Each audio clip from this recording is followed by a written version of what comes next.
in the Final Four, multiple national champs, and we'll share them with you over the next few minutes. That's one guy. Novak, who was with Dwayne Wade on the Marquette Final Four team. That's another guy as well, Lucas, who took Oklahoma State there. Played 2 years at Baylor and then 2 years at Oklahoma State. John Lucas III hit the game-winning shot to get to the Final Four, beating St. Joe's. It's going to be a foul on Taj Gibson of Chicago. Bulls to the 3-second violation, not a foul. Bulls who've been to the Final Four. Richard Hamilton, who won a championship, college and pro. Boozer, Lucas, Deng with Duke. Noah, who won the 2 with Florida. And then Derrick Rose, who led that 32 John Calipari coach Memphis team that lost to Kansas in the national championship game in overtime. Right now, the Chicago Bulls are struggling. They're only shooting 36%. Lucas tried the tough release.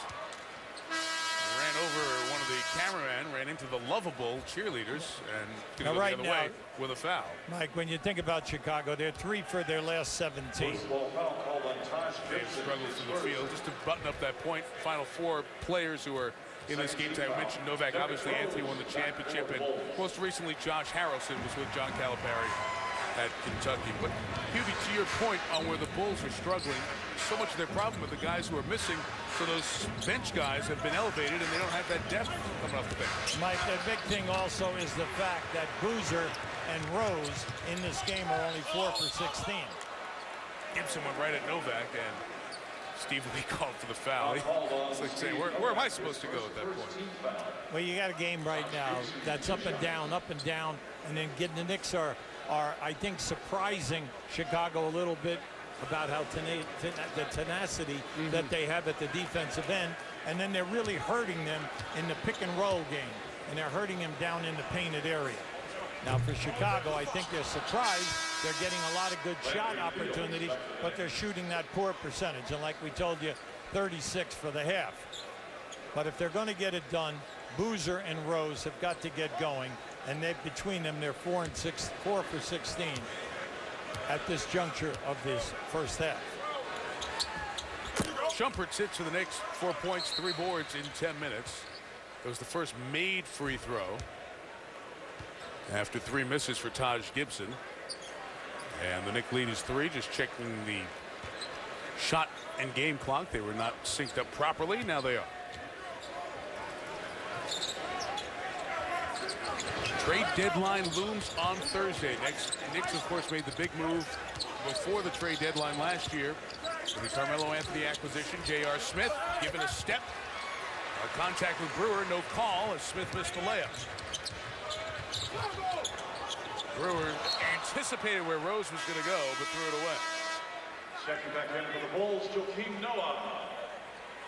Mentioned we have a doubleheader Wednesday, a doubleheader Friday as well. We'll follow the Heat after the game here Wednesday, and they'll go to Philadelphia. A couple of division leaders there, and then San Antonio and Oklahoma City, the top 2 records in the West head-to-head. So a very good week of NBA basketball for you here on ESPN, and the Celtics stay in LA to play the Clippers next on ESPN. Fields short on the 3. Rose got the rebound and has a conversation with Bill Kennedy. Screen by Noah right to the basket. Brewer on the foul. Now, we told you that they're one of the best that we have in the league in second shot attempts. They're close to 14 a game, and that's with a team that shoots a high percentage.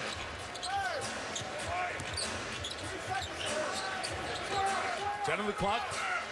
Rose guarding Davis. Noah hedges, switches. Barron takes him. Nice. A great job of setting him up, wasn't it? Yeah, he really did. And then he accelerated. He lulled him to sleep with that hesitation move, and then he exploded.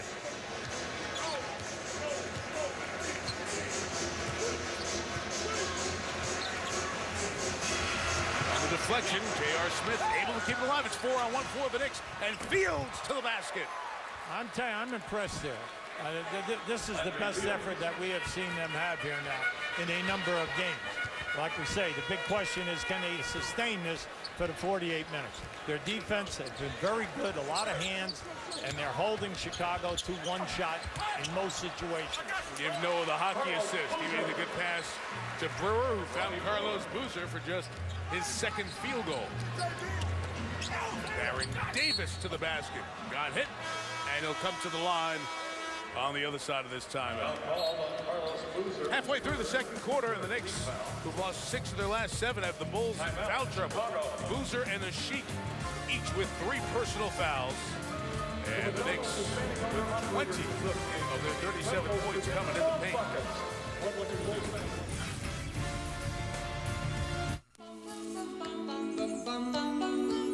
Mr. Sandman, bring me a dream. Bum, bum, bum.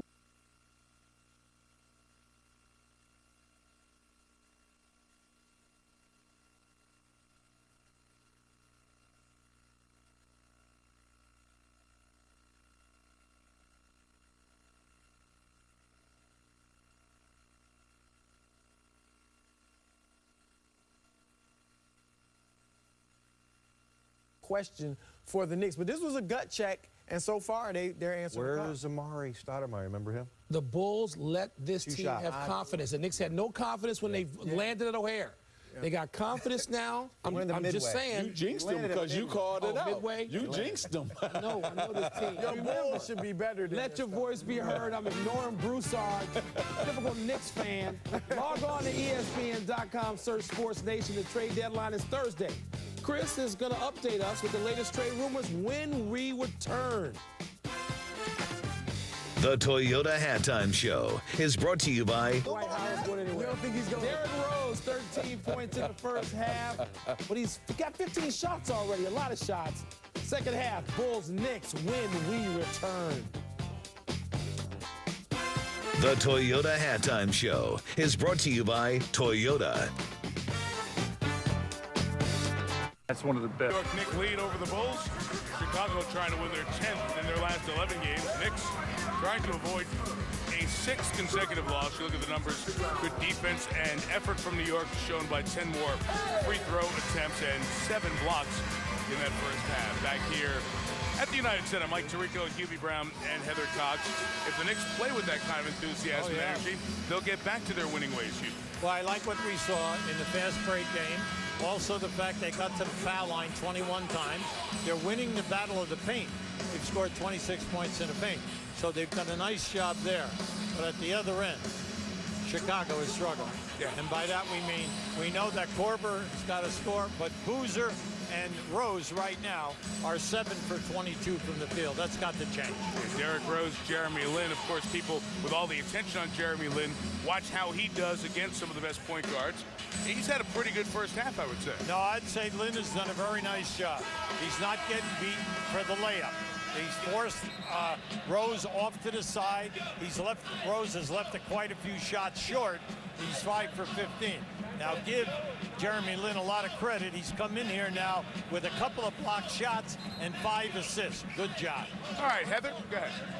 Mike, you heard Tyson Chandler tell me going into the locker room that the Knicks needed to come out early to warm up to alleviate that third quarter meltdown. They were all out here with 5 minutes remaining, but Tom Thibodeau waited until about 30 seconds left on the clock to leave the locker room. Very frustrated, especially with the defense. He said, we've got to get back in transition. We also need to be in position so we're not fouling, saying it certainly hurt us that Carlos Boozer was in foul trouble in that first half.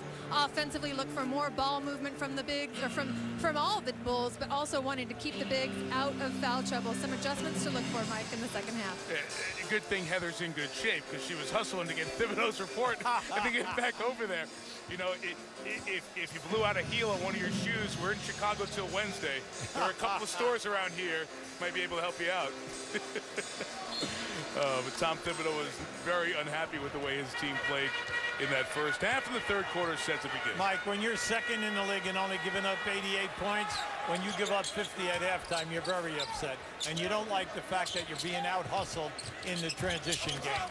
Noah draws the defense, and that's an 8th shot block for the Knicks. Again, they only average 4 blocks a game, and that is second to last in the league.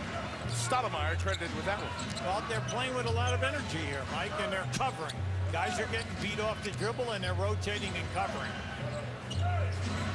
Same 10 that started the game, start this third quarter. Lin on the find, Stoudemire the diagonal drive.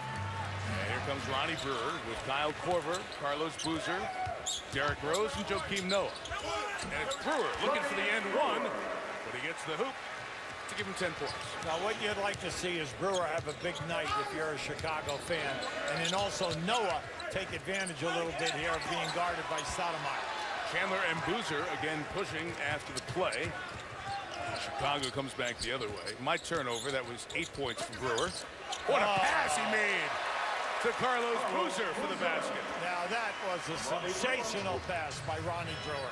He could have laid it up for himself, but he accepted the defense and made that beautiful blind pass. Fields funneled right toward Boozer, but able to knock it down. You've got to pay attention to Fields, because even if he's having a bad night, he's still not going to turn down the shots. He's going to attack you off the dribble. He's 18 of 26 in his last 3 games. There's a good run going. Here's the high release from Boozer, and the Bulls offense looks better in the first 2 minutes of this third quarter. Well, I think they're paying attention, because you know that I think they used the full minutes in that locker room. Stoudemire got rid of Noah, got the basket, and gets fouled. So good attack of the rim by Amari Stoudemire. Now, Mike, if I'm Stoudemire, I like the way I played in the first half. Hey, I only had 2 shot attempts. But right here, hey, you're going to move. I'm not forcing anything in this game. I'm going to play off of everyone else. That was a nice screen and roll. Good pass by Fields. I'm going strong. It's a long season, and this season's odd because it's crunched together 66 games in about 130 days or so. As a coach, how did you respond to nights when your guys just didn't bring it the way they normally brought it in a first half? Did you always peel the paint off in there? No, well, of course, you have to be, everything's truthful, and you lay it out on the board, and if you have chance for video, you do it. You see there, once again, that's what Lynn is excellent at on the steal. Oh, and that was great job on something they didn't connect on well, anticipating where Anthony at full speed could catch a pass. Beautiful court vision, and that's the one thing that you can't teach. And Lynn has it. He can see the entire court. Boozer coming inside. Chandler had a hand on him, and the foul's called.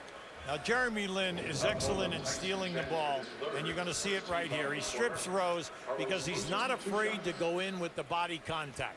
He's not afraid to have contact, whether you're a point guard or whether you're a 7-foot person. Then as you're coming in the open floor, he has the vision and the ability to make the pass. 3 fouls on Chandler, 1 more for Boozer. But back to that point, when your guys didn't have it in that first half, there are nights you've said when your team just doesn't answer the bell. That's right. But what you do is you still continue to go what you know is good for you. And basically, you're still in a close game here, and you're at home. You know that your 3 best guys are going to shoot a better percentage. Like Rose, who got the 3, but give a lot of credit to Kyle Korver, starting because of the injuries. He kept that missed free throw possession alive. Stoudemire wanted a kick. Brewer down on the ground, gets a timeout called when Chandler says he had it for a jump ball. And the Knicks thought 2 different ways they'd have the ball, and instead it becomes Bulls ball after the timeout. Well, it's just a great play by Kyle Korver, keeping that ball alive, and then the fact that Rose is not walking away from a 3. He's going to take that with time on the clock. The Bulls have opened 4 of 5 in this third quarter and lead by 1. This week here in the great city of Chicago, Bulls lead by 1. The Knicks, their presence, bringing out some of the very familiar faces here in Chicago to see the Knicks and Bulls in action tonight, including the Reverend Jesse Jackson, who was seen often here, was talking to the players as they came out on the floor before the second half. Rahm Emanuel, the mayor of Chicago, former member of the Clinton administration, the Obama administration, also did work for President Clinton at a time. And Scottie Pippen, Basketball Hall of Famer. We mentioned he's always sitting near that visitor's bench. So it's been a terrific sports town.